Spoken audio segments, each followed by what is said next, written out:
ang pangalawang leksyon. Sa pangalawang leksyon, ako ay magtuturo sa pagbati at pagpapakilala kung paano gamitin sa German. Ito ay mga pangunahing kaalaman sa wikang Aleman. Ang mga matututunan natin dito sa leksyon ay Guten Morgen, Guten Tag, Guten Abend, sich vorstellen o papakilala sa Tagalog, Auf Wiedersehen, at Tschüss. Ito ay mga ilang pangunahing na pagbati at pagpapakilala na ginagamit sa Aleman sa parang araw-araw na salita o pamumuhay na ituturo ko sa inyo. Tara, ka-aral German!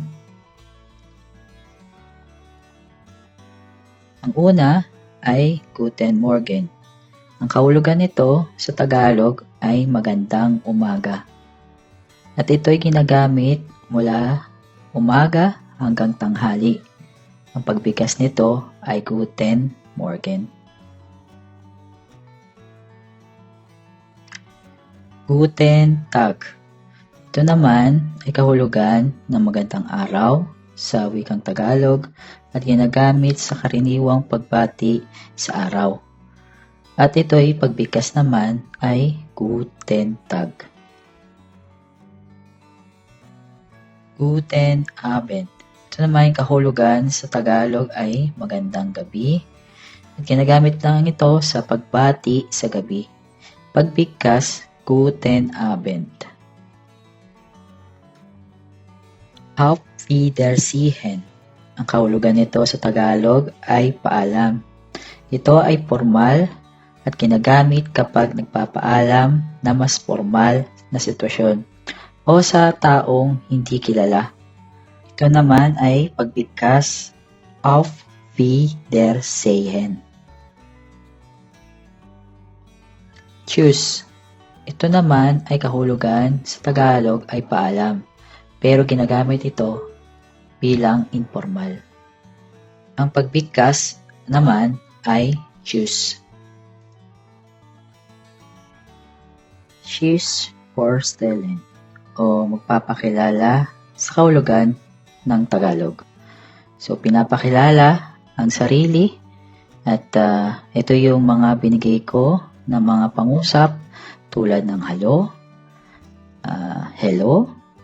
ich heiße Karl, ang pangalan ko ay Carl, ich bin aus den Philippinen, ako ay mula sa Pilipinas, freut mich, ikinagagalak kitang makilala. Ito naman yung ginawa kong sample conversation sa Aleman kung paano magpakilala. Ginamit kong pangalan ay sina Anna at Carl. Nagsabi silang dalawang na Guten Tag at tinanong ni Anna si Carl kung ano ang pangalan niya.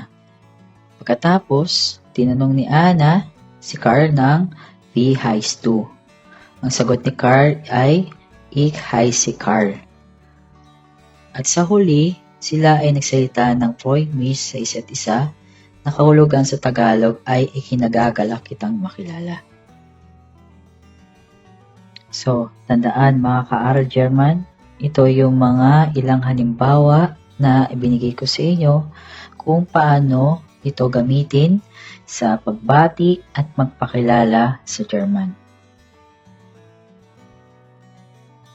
Siyempre, meron akong ibibigay na maikling pagsusulit o ibig sabihin sa German ay ubong test, kaya tara. So, ito yung ginawa kong pagsusulit o ubong test sa German. Bigay nyo lang ang tamang sagot. Ito yung kahulugan sa Tagalog ay magandang umaga, magandang araw, paalam, ako si Carl. Tapos, isulat ninyo ang sagot sa blanko para mabuo ito sa salitang pagbati at pagpapakilala sa German.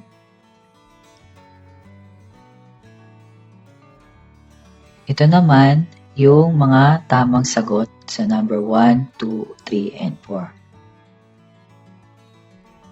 Dito na nagtatapos ang ating pangalawang leksyon para sa pagbati at sa pagpapakilala sa Aleman o German. Kaya, kung nagustuhan niyo po itong content na ito, ako po ay humihingi ng suporta para sa aking social media at paki-subscribe and like and share na rin po ito. Vielen Dank sa Tagalog ay maraming salamat po